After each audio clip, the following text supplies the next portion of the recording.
parliamentary interest this evening? Seeing none, show the record that there are none. May I have a mover and a seconder to adopt the previous minutes? Henry and Mike.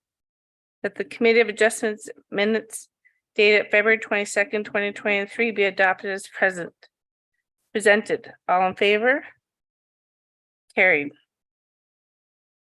Welcome to this Committee of Adjustment meeting to allow the public an opportunity to express their views regarding the proposed minor variances and consents within the Township of Springwater. Each applicant and their agent is each applicant and their agent is applicable to be given the opportunity to present the application to the committee and the public. Additional information on each of these applications, including any presentation materials, are available in the committee agenda on the township's website. Following those members of the public who register make an oral submission prior to 5:30 p.m. yesterday, March 21st, 2023, will be given the opportunity to do so. All oral submissions will be included in this meeting's minutes and form part of the public record, including the name and address of the speaker and information collected under the Municipal Freedom of Information and Protection of Privacy Act. The minutes of the meeting will be posted on the township website. All comments or questions should be addressed through the chair. Application 1. Will the Secretary Treasurer please introduce the first application, item number 4.1 on the agenda? Thank you, Chair Ma Chapman. Item 4.1 on the agenda is minor variance application A0323 submitted by Celeste Phillips Planning Inc. on behalf of 829664 Ontario Limited, owner of the lands known municipally as 1060 Floss Road 8 East. The lot addition to the BMR Pro property approved as Committee of Adjustment application B1522 results in a deficient lot area for the lands to be retained by 829664 Ontario Limited. The purpose and effect of the application is to permit a deficient lot area for the retained lands. The applicant is requesting a lot area of approximately 33.28 hectares, 82.24 acres, whereas section 33.3.2 requires a minimum lot area of 35 hectares, 86.48 acres. Have any additional correspondence and or comments been received? Yes, the manager of Roads and Fleet stated no concerns, and the Nottawasaga Valley Conservation Authority stated no objection. Can I please have the applicant introduce themselves and provide comment, if any? Thank you, Madam Chair and members of committee. My name is Celeste Phillips. I'm a land use planning consultant. With me today is George Begley of BMR Pro Elmville. The committee will recall that in January, a lot addition was approved to allow for the expansion of the Elmville Home Hardware. And a condition of that approval by your committee was that there needed to be a minor variance requested for the lands to be retained by the vendor. And that is the purpose of today's application. As mentioned, there's a slight deficiency in the lot area. I can advise that the 4 tests of the Planning Act Section 45(1) have been met, and you have a very thorough report from Mr. Russell. And at page 3, he also concurs that the application meets the 4 tests of the Planning Act. So I respectfully request your approval of the minor variance this evening. Thank you. Are there any members of the public registered to make an oral submission? Thank you. There are no members of the public who have registered to make an oral submission. Thank you. Do any members of the committee wish to comment or have any questions concerning this application?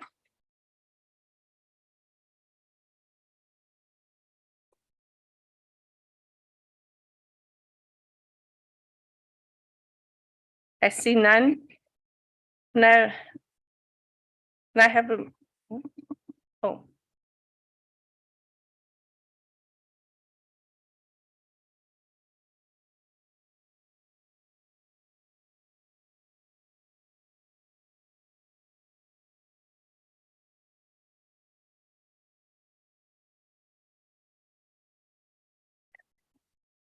Can I have a mover and a seconder for application A0323 2023-1060 Floss Road 8 East. I'll move to. Steve and Brad. The committee has the option to approve or deny or defer application A03/23 based on the decision. In my understanding, the committee is looking to approve with conditions, defer or deny the application. Is there any comment?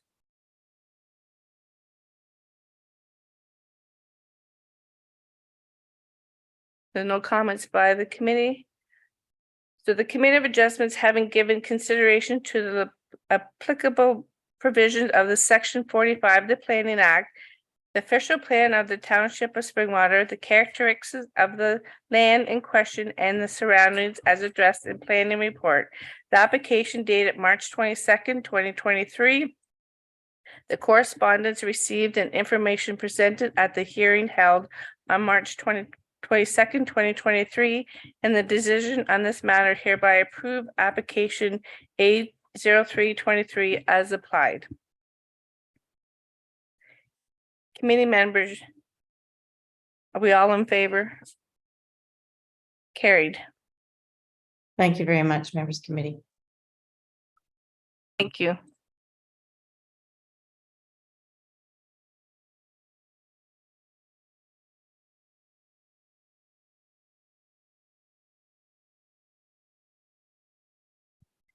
Will the Secretary Treasurer please introduce the second application at item 4.2 on the agenda? Thank you, Chair Ma Chapman. Item 4.2 on the agenda is minor variance application A0423 submitted by K and M Patterson, owners of lands known municipally as 2128 Snow Valley Road. The purpose and effect of the application is to permit a detached additional residential unit in addition to the existing detached garage and shed on the subject lands, which will exceed the maximum size permissions of zoning bylaw 5000. Applicant is requesting a maximum additional residential unit size of 172.5 square meters, 1,856.72 square feet, including parking areas, a garage representing 63.8% of the gross floor area of the primary dwelling, plus a covered porch and deck, whereas section 3.48.3A permits a maximum of 40% of the total gross floor area of the primary dwelling to a maximum of the permitted accessory building floor area for the applicable zone, or a maximum of 115 square meters, 1,238 square feet, whichever is the lesser. The applicant is also requesting a maximum total accessory building size of 248.31 square meters, 2,672.72 square feet, whereas section 33.3.14.1H permits a maximum of 115 square meters, 1,238 square feet. Have any additional correspondence and or comments been received? We have received comments from the manager of Roads and Fleet stating no concerns, the Nottawasaga Valley Conservation Authority stating no objection.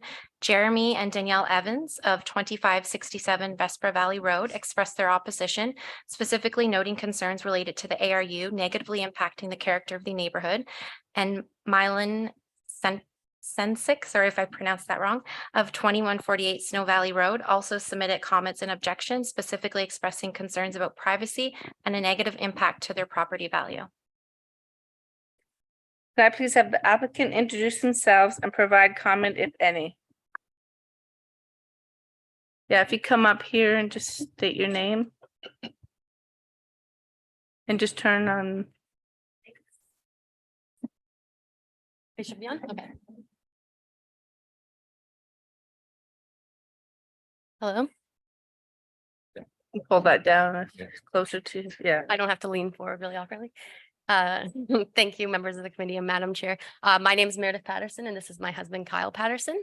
We're applying for the additional residential unit. The purpose of this unit is actually to house my husband's parents. I guess as a brief background information, as you know, there is like a housing crisis right now. It's very difficult to find affordable housing.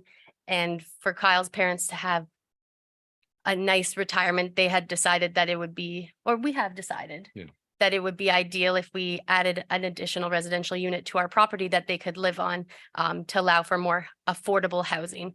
Because this isn't anything new. There are a lot of seniors looking for affordable housing. we have gone past, I guess, exceeded the allowable 40% just because of the restraints with having the parking spaces and everything included in that square footage. It's quite difficult to build a house that would be appropriate for, I hope they don't care. So they're 65, they're quite young. They want to still, I know this is going on the internet. That's great. They're quite young. They still want to entertain. They want to be able to have their friends over, and it's quite difficult to fit all that in with those small restraints of the square footage. And that's why we're actually requesting the additional amount, just so they can have, the one extra bedroom, so that they can have they can have the dining room table in the kitchen so that they can entertain more than, themselves for dinner. It's really the main goal for us is to find them somewhere comfortable that they can live for the long term. This is not, a short-term plan. This is where they're going to live forever, is what we're hoping. And that's why we want to make sure that it's as comfortable as possible. And that's why we're requesting the additional square footage. Do you have anything else you want to say? No, I pretty much covered that. Thank you. Are there any members of the public registered to make the oral submission? You guys can. Yeah. you can- Yes, there is one member of the public in attendance who is registered to make an oral submission. I'll call upon Nick Atwell of 2142 Snow Valley Road to approach the podium there.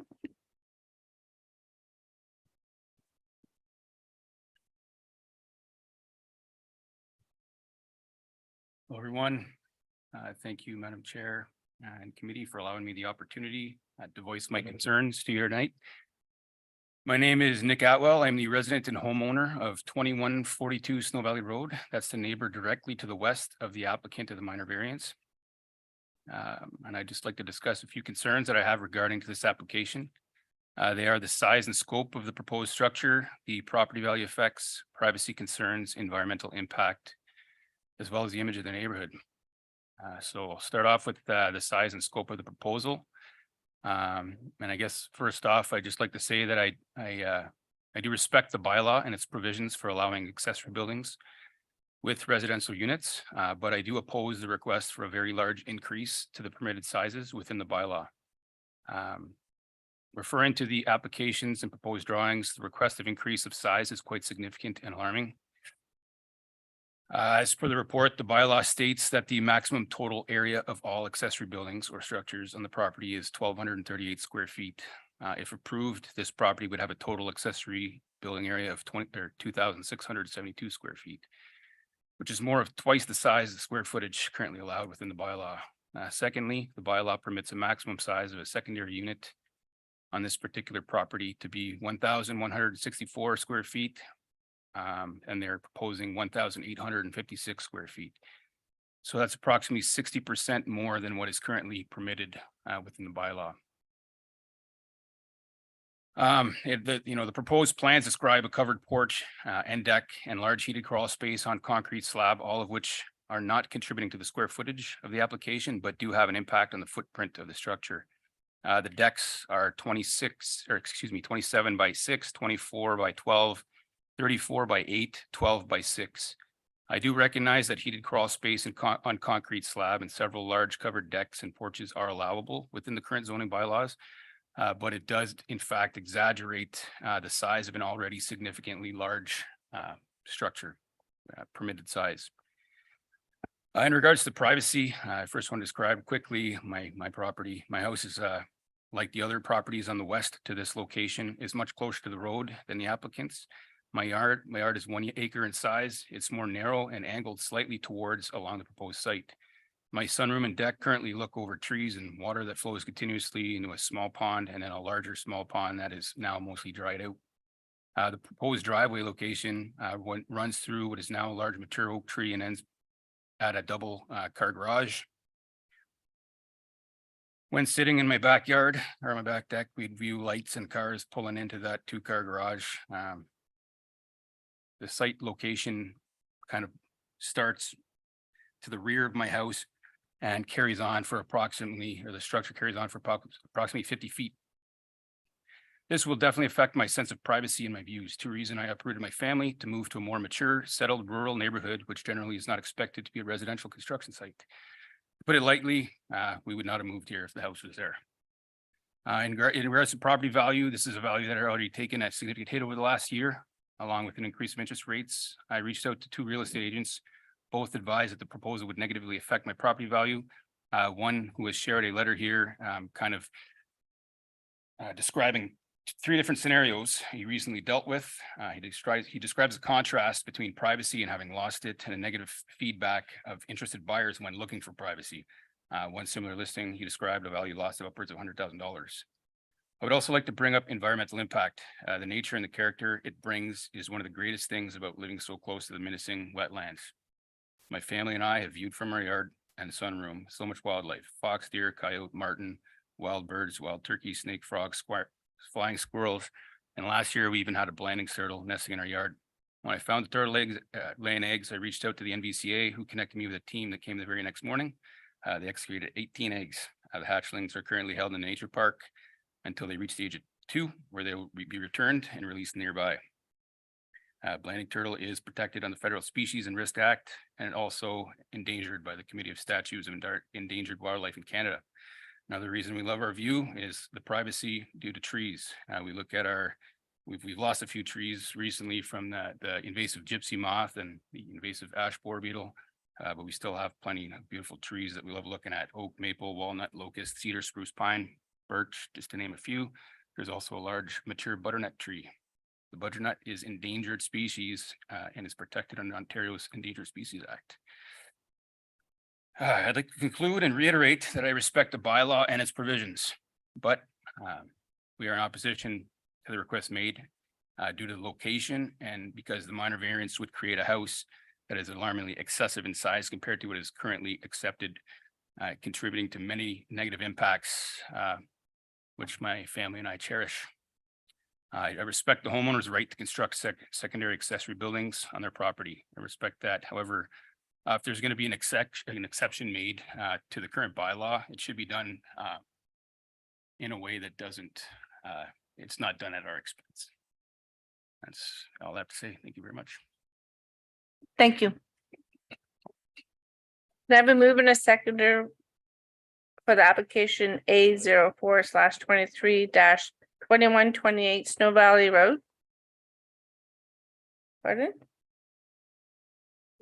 You skipped one. Oh, I skipped one, sorry. Thank you. Do any members of the committee wish to comment or have any questions concerning the application? Brad? Thank you. With respect to the septic for this, it's now, I understand they're proposing to use the existing septic system. How is that caught under the, or assessed under the building code to ensure that there's adequate capacity? Brianna or the homeowners?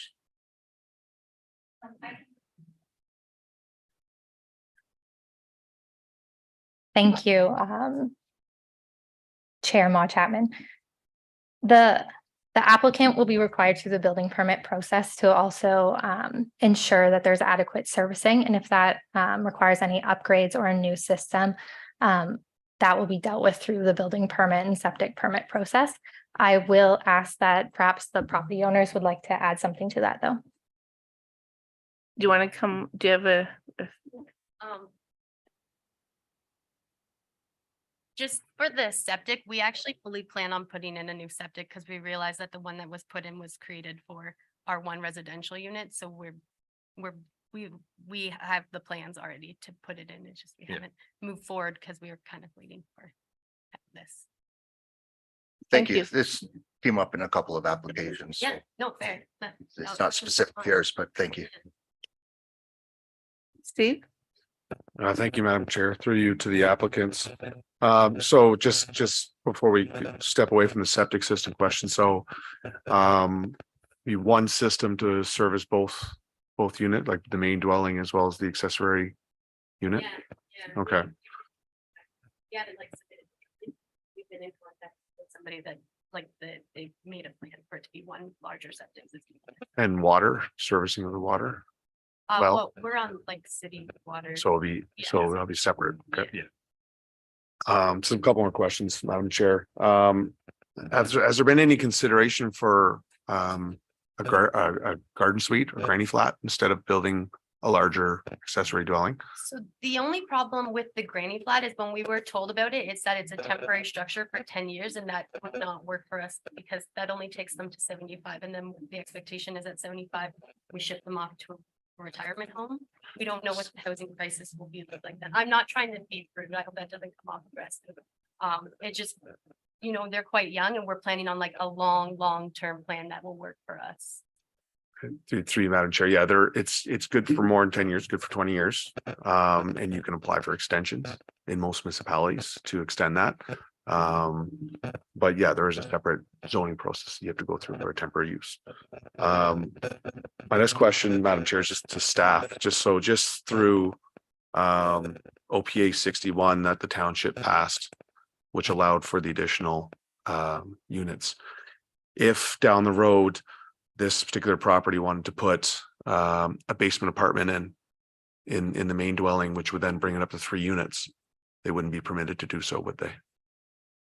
Or would they? Thank you. Go ahead, Brianna. Thank you, Councillor Mon Chapman. Sorry, I muted the wrong mic.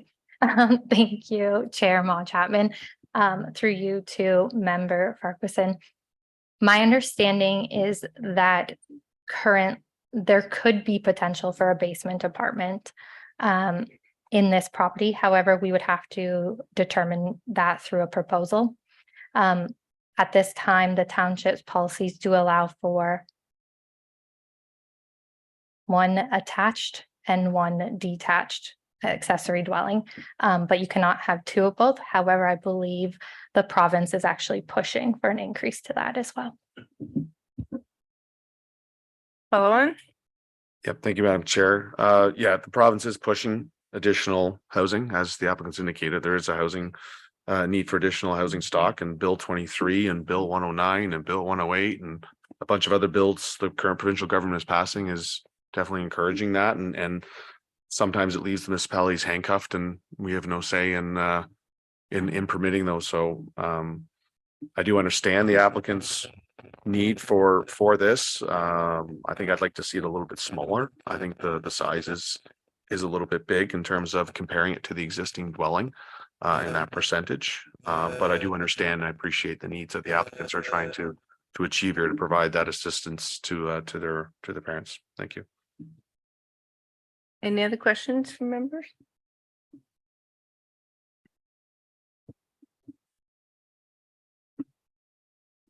Go ahead, Mike. Yeah, thank you. I want to hear everybody else's comments too, or first, but I'm sort of 2 minds on this. It seems like a lot of percentage change. But it's also a large property. And it makes me say that this is what the purpose of committee of adjustment is for adjustment. And my first reaction was getting hung up on the percentage. And then when I went and looked at the site myself, I thought, this does make some sense. So I'm not against it, no. Thank you. Just my concern is, I guess the exceeding the actual square footage, because your property is very big. And the second is is there a possibility of maybe offsetting where the location is, moving it up a little bit, or is your driveway in that road, in that way? Just, I was thinking for privacy for your neighbors. If it was moved up, I don't know if it can. I don't know anything about that, but I wondered if it could moved up a little bit, square footage, just where it's located from, if that makes sense.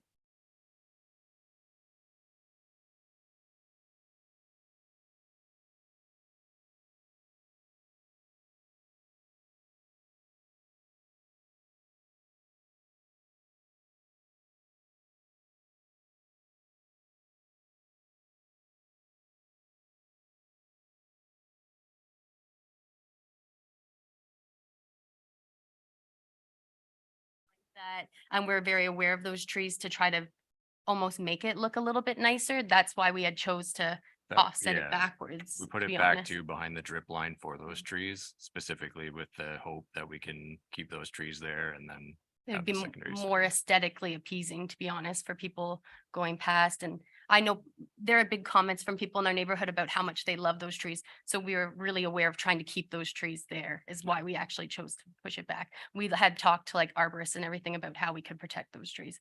And that's why we had chose that location. So like, I guess we could put it up. It's just then it takes away that and then it's more residential looking is what our concern was. Was there any other thought on a different location within your property? Like back further or, So the issue we run into is the back of our property slopes down pretty aggressively. There's a hill in the backyard.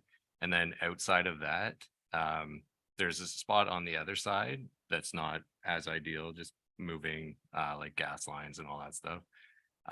But then outside of that, a lot of the property is environmentally protected.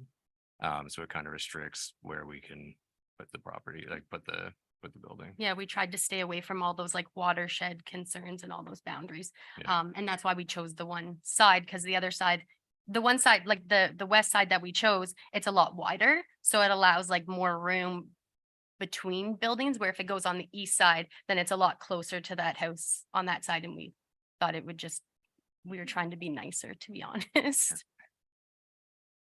now just another question as Steve said about making building the house a little smaller. Is that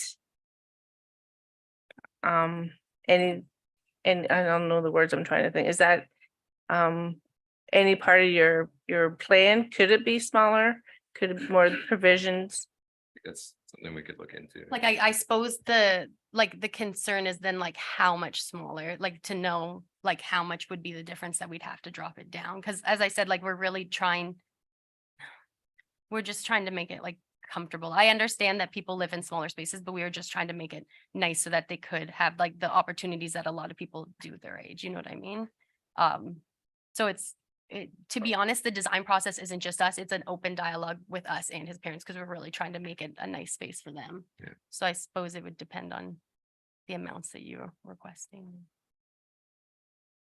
Henry? Yeah, I'd just like to make a comment, that was brought up earlier, is that it is a big lot. So, and I know it's, over, the size is over the bylaws, what the bylaw states. But as I said earlier, that's why it comes in front of us too. So personally, I don't see it as an issue. The other thing, that I'd like to say is, and I've heard it more than once, is takes away from the view, but none of us own the view. So like, just leave it at that. Thank you. Thank you. And I totally agree with the additional residential units with the market, and not even with older people, even younger people, because they won't be able to afford housing. So I'm glad that we can provide the ARUs for that.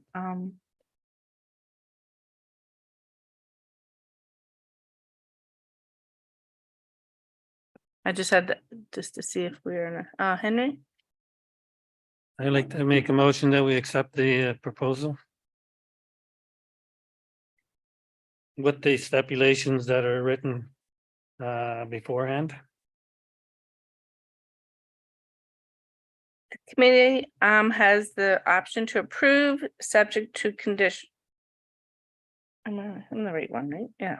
Deny or defer application. Yeah. Can I have a seconder? It's not in my script.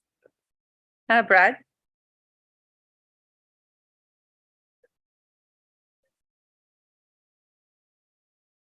That the Committee of Adjustments have given consideration to the applicant applicable provisions of Section 45 of the Planning Act, the official plan of the Township of Springwater, the characteristics of the land in question and its surrounding as addressed in the planning report on the application dated March 22nd, 2023, the correspondence received and information presented at the hearing held on March 22nd, 2023, and the decision on this matter hereby approved application A04-23 as applied for.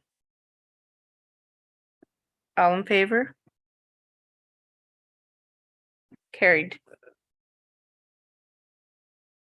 you for your time. Thank you very much.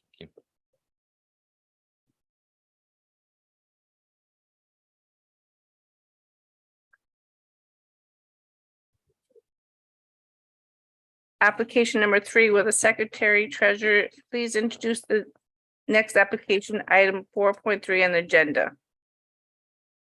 Thank you, Chair Ma Chapman. Item 4.3 on the agenda is minor variance AO523 submitted by D.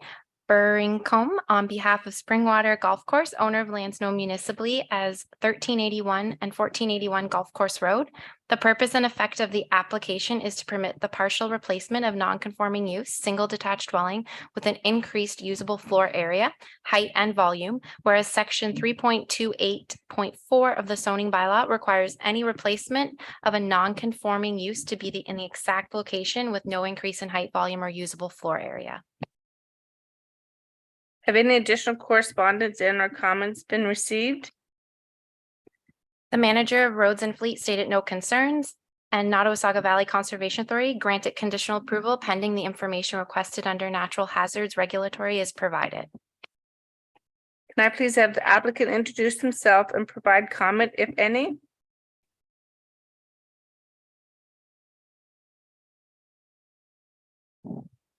Welcome. I'm Dave Brimcombe. This is my wife Brittany. We live at 1381 Golf Course Road.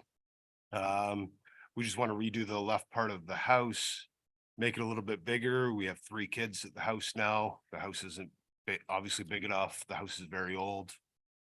That's kind of why we're here. Thank you. Are there any members of the public registered to make an oral submission? Thank you. There are no members of the public who have registered to make an oral submission. Thank you. Do any members of the committee wish to comment or have any questions concerning the application?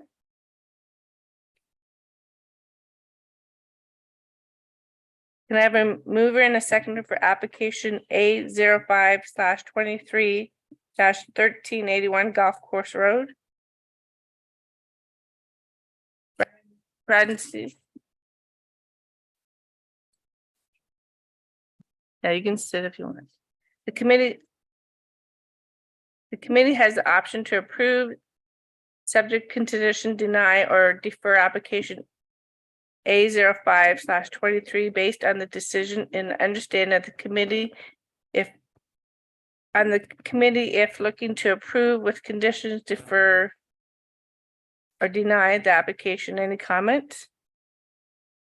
Seems like I'm taking, we are approving.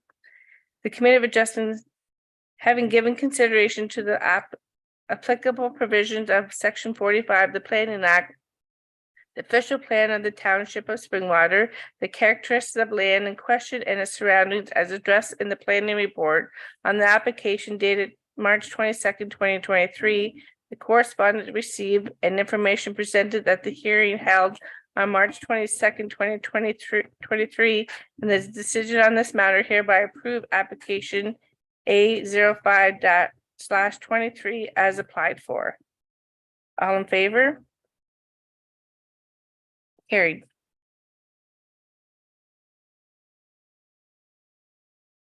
Application number 4, will the Secretary Treasurer please introduce the next application, item 4.4 on the agenda? Thank you. Item 4.4 on the agenda is minor variance AO623 submitted by MHBC Planning on behalf of K and C Fleming, owners of lands known municipally as 1562 Floss Road 8 West. The purpose and effect of the application is to permit the conversion of the existing dwelling to an additional residential unit as in an accessory building that will exceed the maximum size provisions. The applicant has requested a maximum additional residential unit size of 135 square meters, 1,453.13 square feet, representing 42.2% of the gross floor area of the primary dwelling, whereas section 3.48.3A permits a maximum of 40% of the gross floor area of the primary dwelling to a maximum of the permitted accessory building floor area for the applicable zone, or a maximum of 115 square meters, whichever is the lesser. Have any additional correspondence and or comments been received? Yes, the manager of Roads and Fleet stated no concerns, and Nottawasaga Valley Conservation Authority stated no objection. Can I please have the applicant introduce themselves and provide comment if any?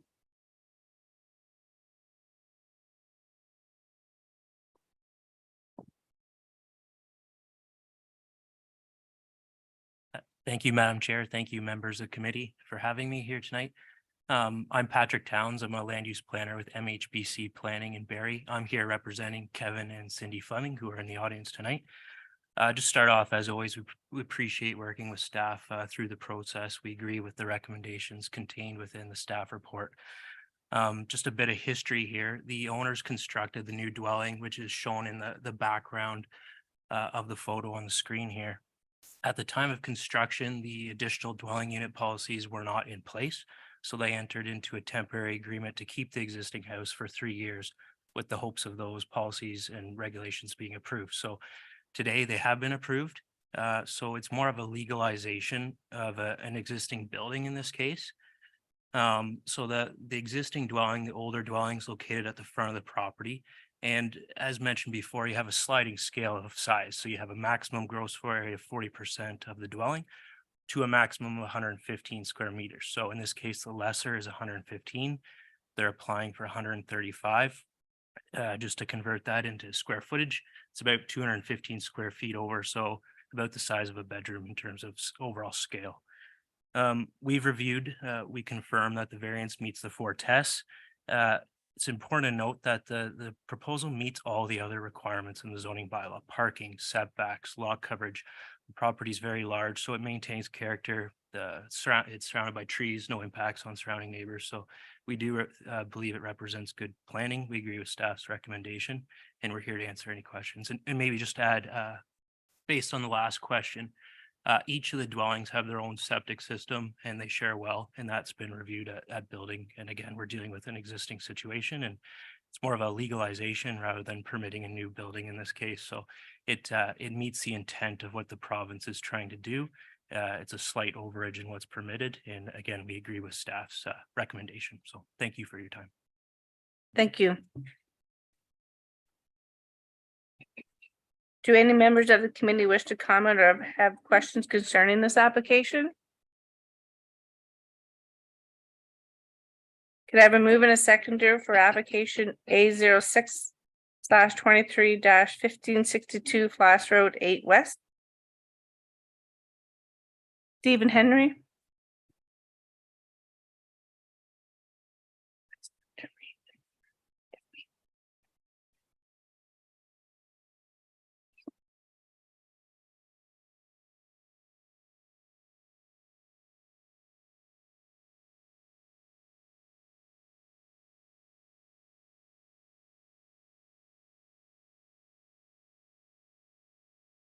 Sorry about that.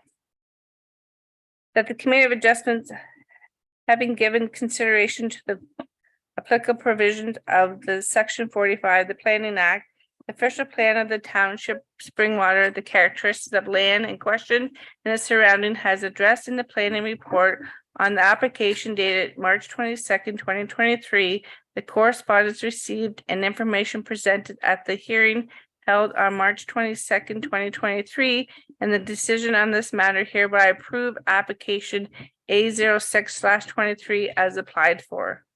All in favor? Carried. Thank you. Thank you.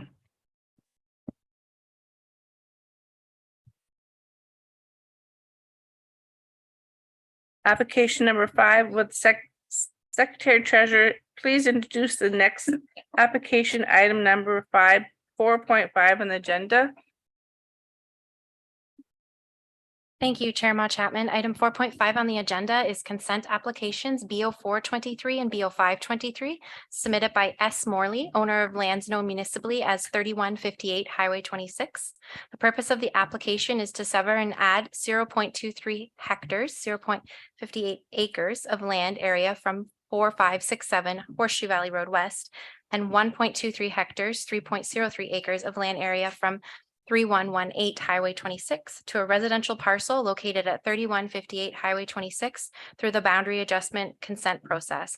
Proposed boundary adjustments would add a total of 1.46 hectares, 3.61 acres to 3158 Highway 26.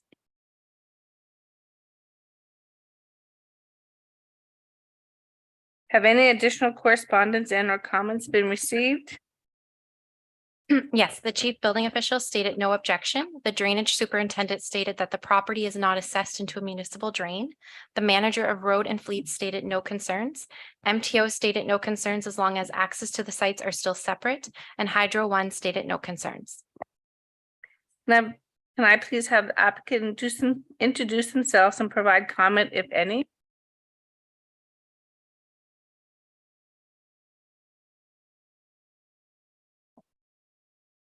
My name's Steve Morley. I'm the primary resident at 3158 Highway 26. The comment that I'd like to have to the committee is just that my house, where it's situated right now, is very close to one side of the I guess it would be the southeast side of our property, which is adjacent to 3118 Highway 26, which is my father's property. The way it's situated right now is that if that land someday were to be sold to somebody that wants to put a shop or a driveway or anything, it would be very close to my existing property. So essentially all I'm wanting to do is just build a little buffer around my house. That's all. Thank you. Are there any members of the public registered to make an oral submission? Thank you. There are no members of the public who have registered to make oral submission. Thank you. Do any members of the committee wish to comment or have any questions concerning this application?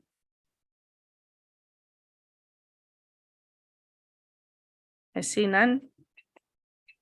Can I have a mover and a seconder for applications B04/23 and B05/23, 3158 Highway 26? In Henry?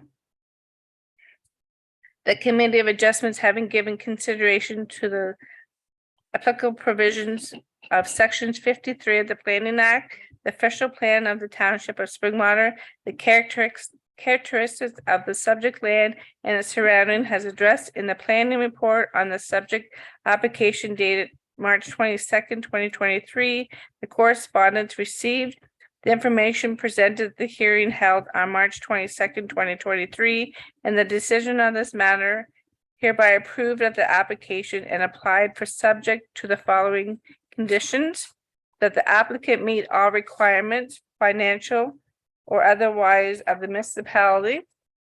2, that the applicant provide 2 copies of the registered survey of the convened lands prepared in the Ontario Land Surveyor. 3, that the owner applicant satisfy and be responsible for all costs to the satisfy Section 65 of the Drainage Act 1990, if applicable.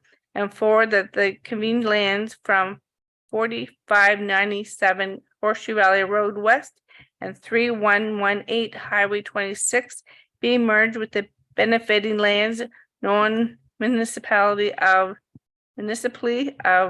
as 3158 Highway 26.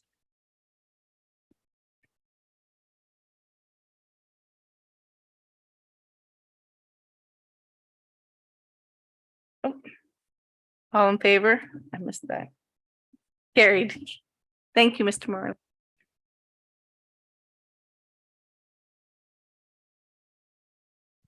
Application number 6, will the Secretary Treasurer be introduced? Please introduce the next application, item number 4.6 on the agenda.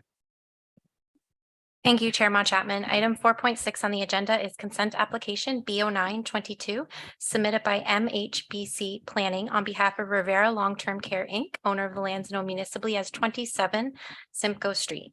The purpose of the consent is to firstly obtain approval to sever one new institutional lot consisting of approximately 1.47 hectares, 3.64 acres of lot area, with approximately 57.18 meters, 187.59 feet of frontage on Simcoe Street. The severed lot is planned to contain a new two-story, 128-bed long-term care facility to replace the existing facility in accordance with provincial licensing requirements. The application proposes to retain approximately 1.11 hectares, 2.74 acres of lot area with approximately 104.37 meters, 342.42 feet of lot frontage on Simcoe Street containing the existing building / long-term care home, Sarah Vista. And secondly, to allow for necessary service easements to be established over the retained lands in favor of the severed lands. Have any additional correspondence and or comments been received?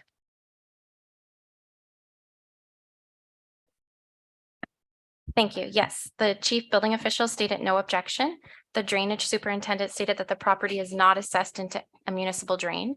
The manager of roads and fleet stated no concerns. The Ministry of Transportation stated that the site is outside of MTO permit control area. Hydro One stated no concerns. Ryan Eccleshall of 28 Nash Avenue stated concerns regarding privacy and the construction affecting their swimming pool and backyard. Mary and George Tootin of 32 Nash Avenue requested that the elm tree 10 feet from their property line be saved. Alex Shipley of 50 Nash Avenue stated concerns related to the building being 2 stories and light pollution. Tony Mora of 16 Patchell Court expressed their objection to the proposal, specifically stating concerns related to construction risk, location of parking lot, and their privacy in view. The Doris Stamos, address not stated, expressed their objection to the proposal with concerns related to construction in close proximity to their home, traffic, safety concerns, and impact to property value. Margaret Schultz of 14 Patchell Court expressed their objection to the proposal with concerns focused around their health and well-being during the construction phase and traffic safety concerns. And Laura Kent of 30 Nash Avenue requested to be notified of the decision. Can I please have the applicant introduce themselves and provide comment, if any?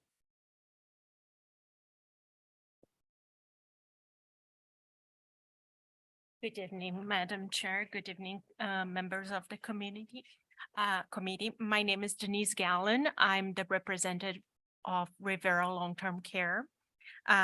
So today I'm gonna present a little bit of the background why we are constructing a new long-term care home and why the severance is required. In addition to that, I'm going to ask my planning consultant, Deborah Walker.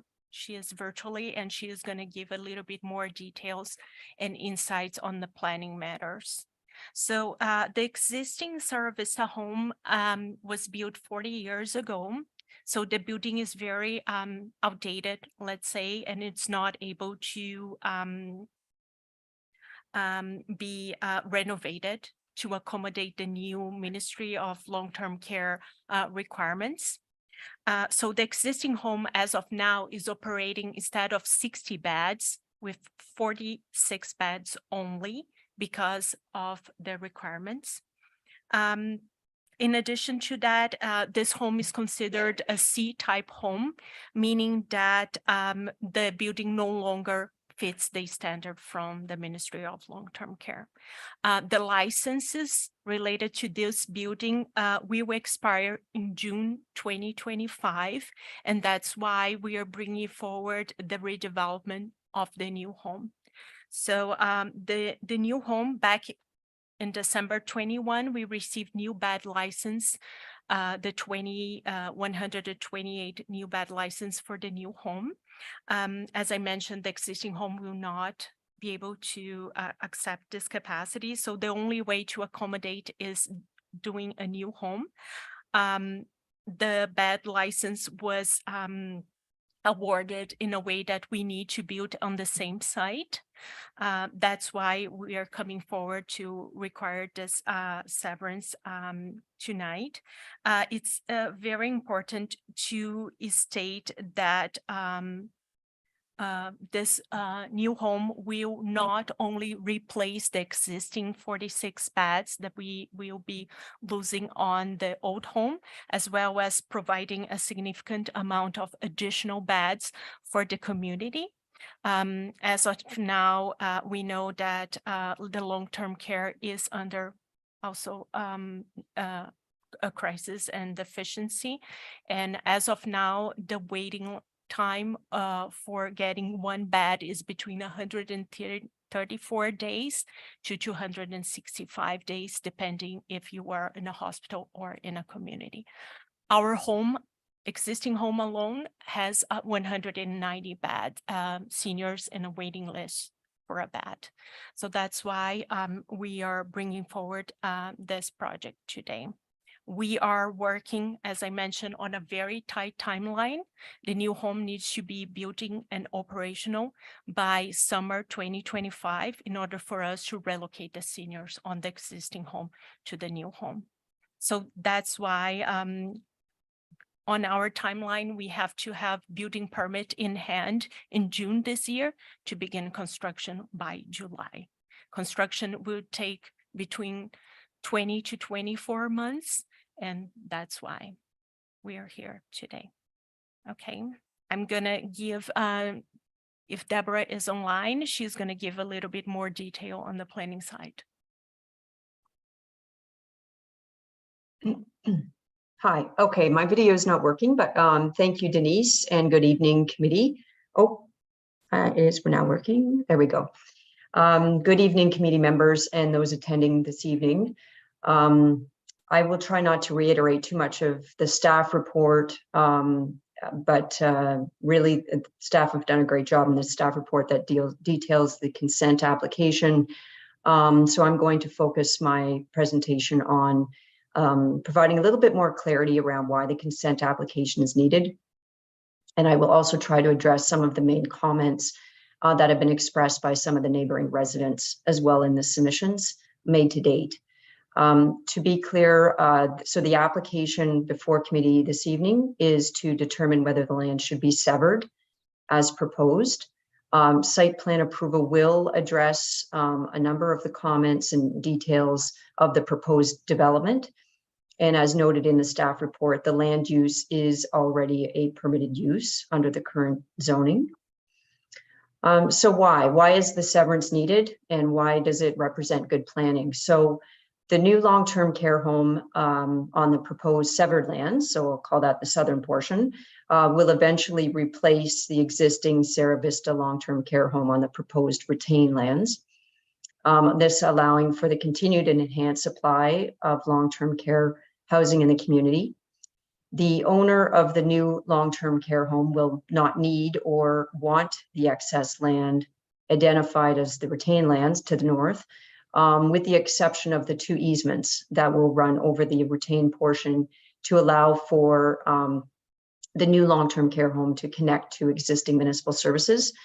So severing off the southern portion of the property to allow will allow for a smaller and more manageable footprint for the new long-term care home to maintain, which effectively translates to more affordable housing for long-term care in the community.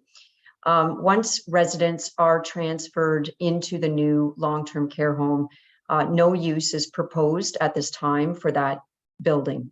Either the existing building will be demolished or it will be repurposed for a different use. Regardless, the institutional exception, the I-4 zoning, only permits a nursing home. So any other use than a nursing home on the retained lands will require zoning bylaw amendment, which will require a separate public process and planning application. As stated in the staff report, both the severed and retained lots meet the minimum lot area and frontage requirements. The other reason for the severance on a more technical basis is that Hydro One limits the amount of hydropower that it gives per property. And the amount of hydropower for the proposed long-term care home and the existing long-term care home on the same property will exceed that limit. So therefore, the timing of the severance is critical to separate ownership between the new and the existing long-term care home. It will allow for Hydro One to provide the hydropower service to the new home while the existing long-term home is still operational. And because in fact, the Hydro One will have advised that they will not review building permit drawings until the lands are severed so that the new facility is on a separate property. So that's also a technical reason why the severance is required.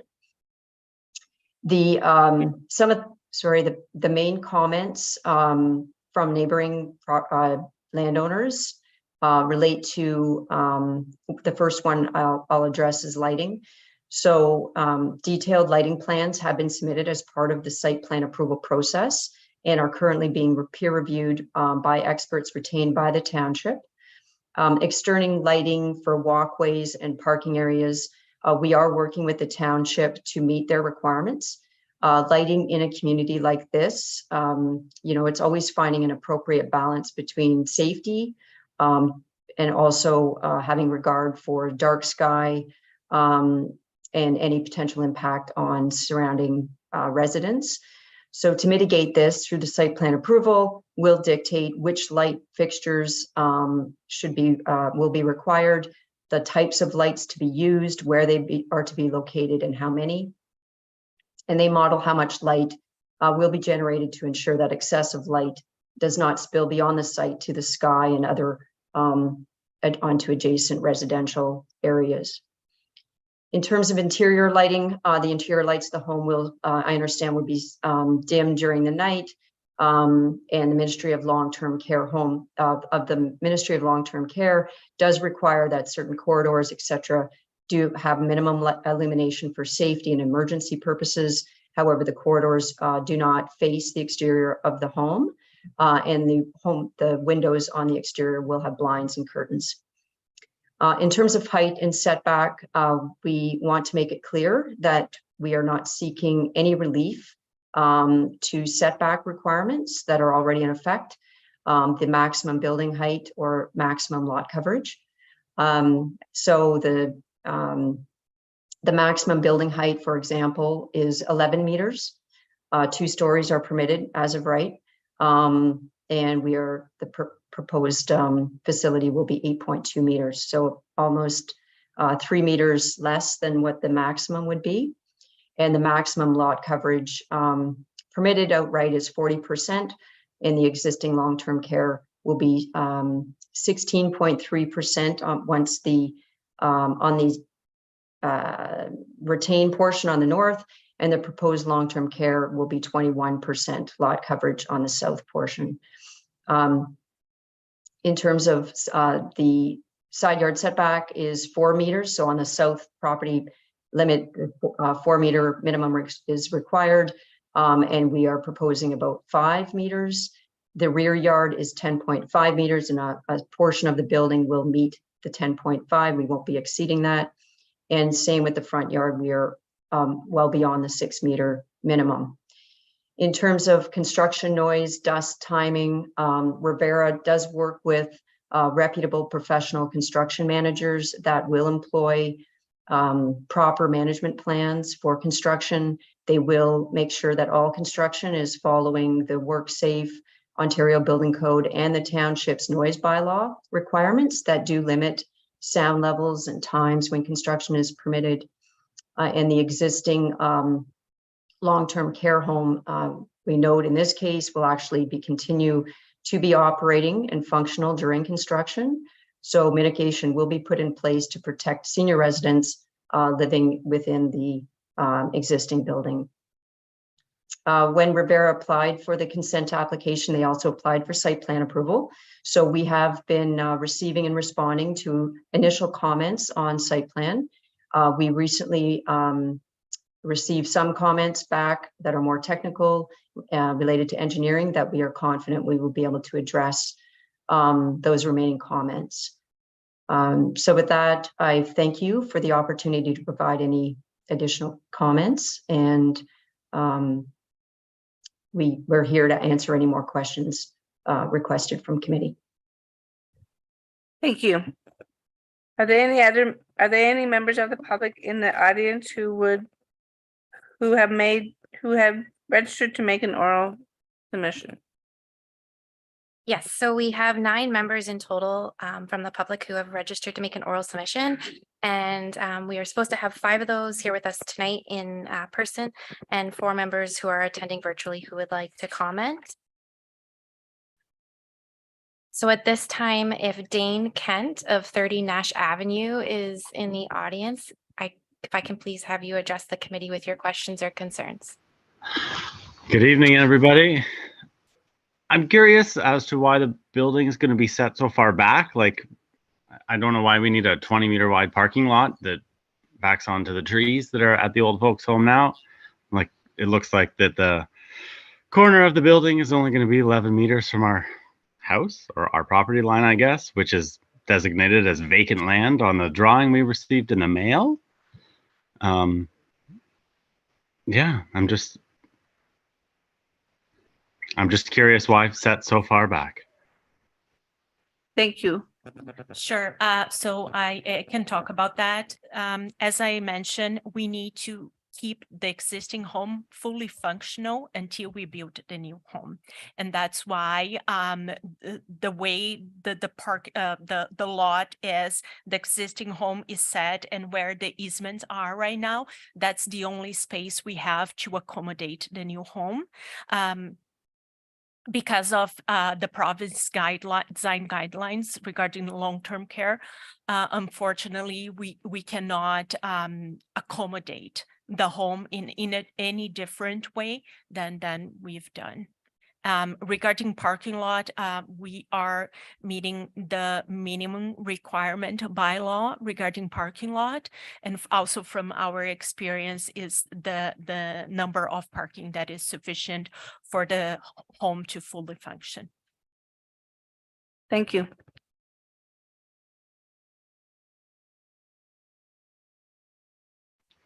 Thank you.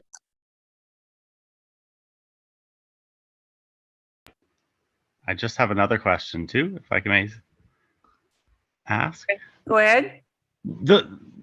Somebody referenced light pollution, and I honestly didn't think about that at first, but it is going to be quite bright back there with 128 windows, whatever it may be. Like, there's going to be a lot of light back there compared to what's there now. Like, I'm guessing some of the staff out back have Christmas lights out on a little fence, and you can notice them.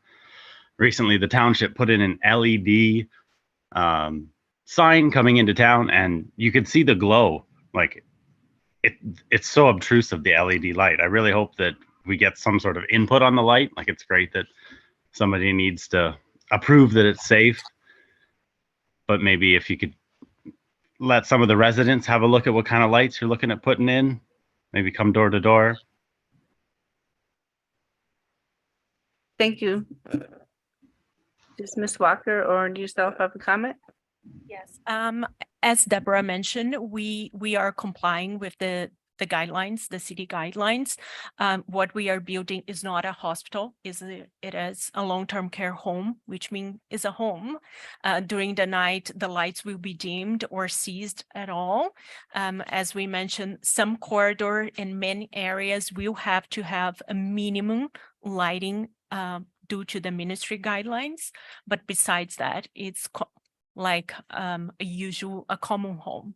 During the Christmas time, we do minor decoration. Most of them is inside because our residents, they live more inside than outside. So we usually try to benefit them more than anybody else. Thank you.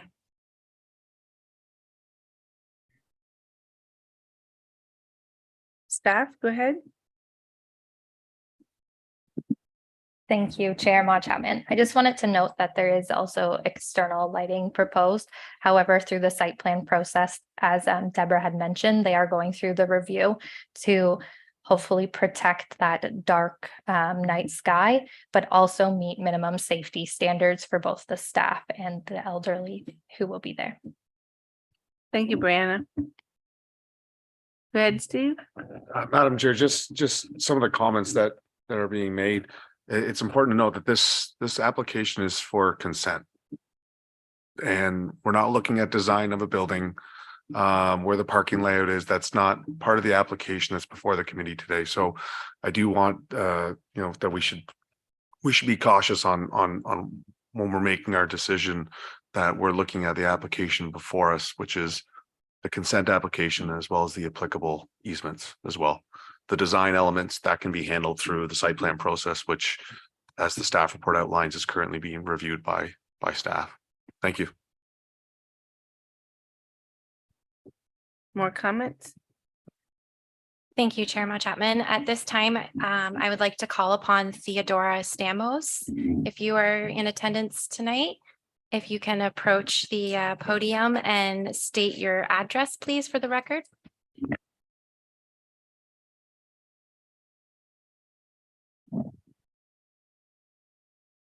Hello, Madam Chair. Hello, everyone. My name is Theodora Stamos, and this is Tony Mora, my son-in-law. We are residents on Patchell Court, 16 Patchell Court. Our initial concerns, and I understand, Mr. Thompson, what you said. As residents, we have a lot of questions about this project. And our initial concerns were safety, basically. My property has a deck, and then there's about 2 meters, and then that's the end of my property. And the proposed structure parking area is going to be 5 meters from that. My concern was what is going to be in place to protect cars coming into my property? What is going to be in place to protect the children which are across the street? There's a public school. The area gets very congested during school times. A lot of young children. So our concerns were more safety. And we don't know what's in place. We are here to find out, and I'm not sure if this is the right hearing or not, but we are here to find out what safety measures are going to put in place in order to protect our properties and the school and the area, the neighborhood. We totally agree with the nursing home. We totally agree it's necessary. It's just we need to understand the whole process. Thank you. Sure, if we want to address that or with that, go ahead, Brianna. Thank you, Chair Ma Chapman. I won't get into too much detail, but as has been previously stated, the applicant is working through a site plan application process. And as part of that, that is a traffic study that was completed, which looks at not only vehicular traffic, but pedestrian traffic as well. So the township engineering team is looking at that to review it to ensure that the township standard is upheld in terms of safety. So that is in the process. They are currently working through that, and we will ensure that that's continued. That's unfortunately not a public process, but that is being looked at. Thank you. Thank you. Next.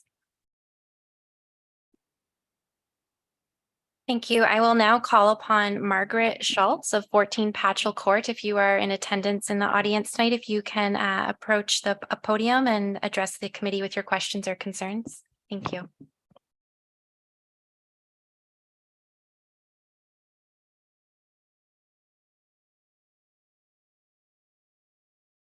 Do we have a Margaret Schultz of 14 Patchell Court with us virtually tonight online?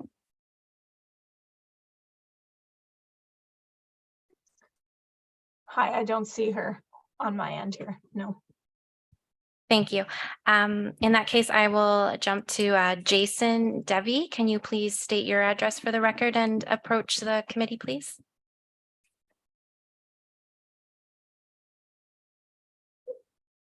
Hello. My name is actually Jason Devi. I live at 6 Patchell Court in Elmville. I have a lot of the same concerns that the previous person has of safety as well as noise and privacy. I fully understand the need for retirement living, and I don't have a problem with that in particular, but I am a shift worker and I have a hard time sleeping at the best of times. Having a construction site in my backyard for 2 years doesn't sound ideal. All I'm asking is hopefully they can prioritize putting a large, well-built fence up first, just to alleviate a lot of the concerns that the residents may have. That's really all I have to say. Thank you. Go ahead, Steve. Brad, I don't know why I was looking at Steve.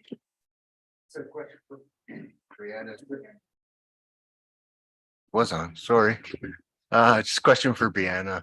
Is the site plan that's being proposed and the agreement, is that something that's available for residents to look at? Because a lot of their questions, it sounds like, would be covered or addressed in that process as opposed to this consent process. Brianna? Thank you, Chair Ma Chapman, through you to a member, Brad. All the names get confusing sometimes. Yes, if a member of the public were to request to view some of the documents from the site plan application, that certainly can be made available. The process of a site plan approval under the Planning Act is not a public process, which means there's not a public meeting or opportunity for comment. However, if somebody is interested in the detail for their own knowledge, they can definitely reach out to us and we can talk to them about it or show them. Thank you. I will now call upon Stacy Dost, and sorry if I pronounced that wrong. Can you please state your address for the record and approach the committee with your concerns or questions? Oh, perfect. Okay, thank you very much.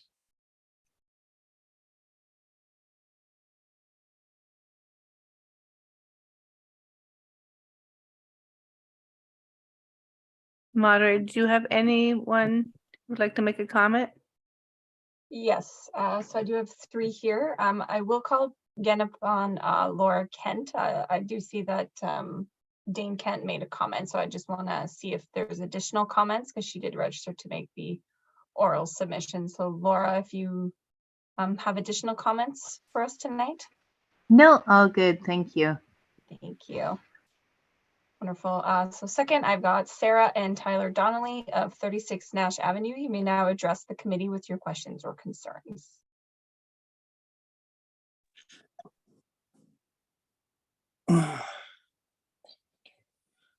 Hello, everyone can hear me? Yes, we can. Okay, thank you very much. I wasn't sure. No, I think I mean, obviously this is a consent thing. So I guess a lot of our questions or concerns can't really be addressed here by the sounds of it. So I guess the question being is, how do we get our concerns and everything addressed? Obviously request site plans, et cetera, but then what's our recourse from that point? Once we get that information, and then if we do have questions or concern, how do we address it there? I would like to know that. And then secondly, I think for me, the biggest concern would be the grading and the watershed. That piece of property behind us is quite a bit higher than all the houses around. So I can appreciate, I'm sure there's some good engineering and site plans that'll go into that, but how do we request that? How do we know what's going to happen with that? Is there going to be retaining walls put up? How's that watershed going to happen or flow? And if it's not addressed properly and we do end up having issues because of it, what's our recourse? That's pretty much my bigger concerns. Everything else has kind of been addressed for what I had. Thank you.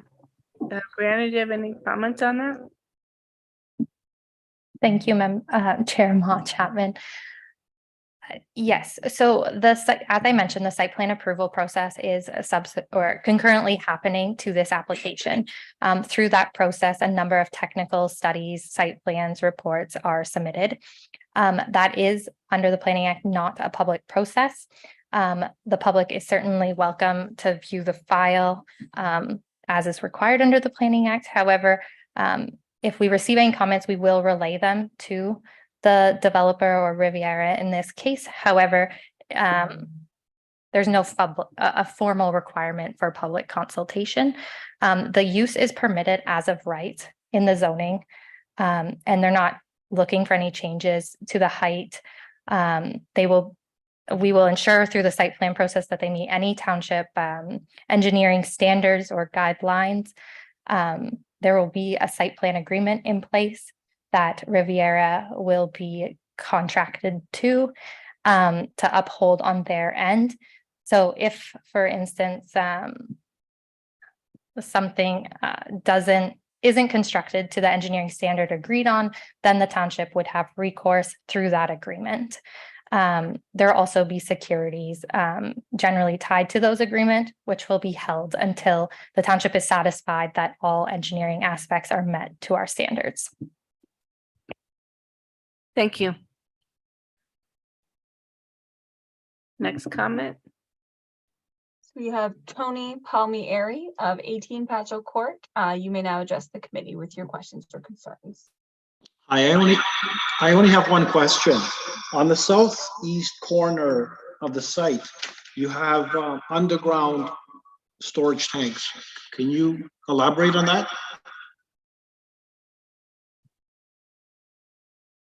Anyone like to answer that question? Yes, the underground water tank was a requirement for the drainage of the site. So instead of providing a dry pond, the dry pond would be too big and would not meet the design guidelines from the township. That's why the engineering department with the engineers responsible for the project found it was easier to provide the underground storage. So it's for stormwater only. Are these tanks drained periodically, or what happens if they overflow? Yes, exactly. Actually, it's to retain the overflow during, a big rain or something like that. It will be maintained, will be insurance and all the, requirements in place. So there is no need for concern on that one. What happens in the event that the regular maintenance is not taken? As I mentioned, it will be like securities and also insurance related to that underground water tank. So if anything happens, worst case scenario, we will have coverage in certain ways. What do you mean by coverage? Like insurance. I'm right next to that property. So am I gonna have a flooded backyard? No, as I mentioned, we always dimension those tanks for the worst case scenario. Is there 100 years rain or a very bad scenario, which the likelihood of happening is very rare. However, we will have all the maintenance and all the process in place and comply with the city standards and engineering standards as well. Okay. Thank you. Thank you, everyone, for your comments and concerns. Do any members of the committee wish to comment or have any questions concerning this application? Henry? Yeah, I'd just like to make a comment with regards to if Riviera could have with all the concerns that we've heard, is if they could have like maybe a public meeting or a design of the property would maybe alleviate or answer a lot of the questions that have been brought forth to us tonight. I think that maybe residents would maybe be more satisfied then, knowing what's going in their backyard. Go ahead. Sorry, can I? My apologies. As Brianna mentioned, we are under site plan approval. We still answering and addressing some of the comments on the site plan as well. Like we for sure we can talk to staff and see if we can do something. As like by law, we are not required to, but as a good neighbors, we can. Go ahead. Go ahead, Brianna. Thank you, Chair Maude Chapman. I just want to maybe notify the public that Riviera did do a delegation to council in December. It was mid-December, I think December The last 21st. one Yeah, of the last one of the year last year. So they did a delegation and on there is a presentation slideshow that they put together. And you can see an example of the K-shaped design building that they've done. I believe it was in London on for another project. I anticipate the design will be fairly similar to that. I know I sent it to another member of the public, but that is on there. And if you guys would like a link to that, I can certainly share it as well. Thank you. Yes. Thank you. Any other members? I do The think. link. Oh, go ahead. I was just gonna say, we tried using the link, it didn't work. That Brianna sent to us for the London building. I'm sorry to cut in. I do note that it is a PowerPoint presentation, so I can save it as a PDF and send it to you directly so you have it. That would be great. Thank you. Thank you. I do think it's well needed, and I understand everyone's concerns, and especially it's in your own backyard. So I'm hoping that Riviera will put those concerns into place. And I know it'll be almost a 2-year project. And at the end, but it is well needed, and I'm hoping everyone's concerns will be addressed and looked after. Thank you. May I have a mover and a seconder for applications B09/22-27 Simple Street? Steve and Mike. That Committee of Adjustments, having given consideration to the applicable provision of Section 53 of the Planning Act, the official plan of the Township of Springwater, the characteristics of the subject land and its surrounding as addressed in the planning report on the subject application date March 22nd, 2023, the correspondence received and the information presented at the hearing held on March 22nd, 23, and discussion on the matter hereby approved on the application as applied for the subject for the following conditions. 1, that the applicant satisfy all requirements, financial or otherwise, of the municipality. 2, the applicant provide 2 copies of the registered survey of the severed lands and easements prepared by the Ontario Land Surveyor. 3, that the owner applicant satisfy and be responsible for all costs to satisfy Section 65 of the Drainage Act 1990 if applicable. 4, that the applicant pay any required parkland dedication fees in accordance to the township parkland dedication policy if applicable.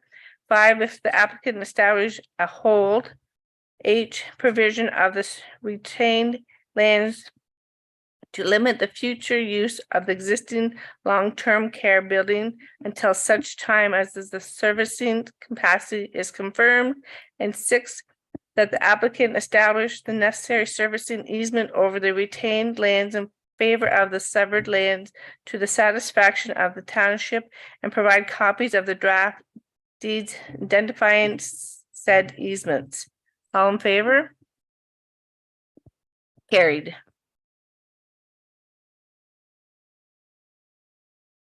There are no other business items identified. May I have a mover and a seconder to adjourn the meeting?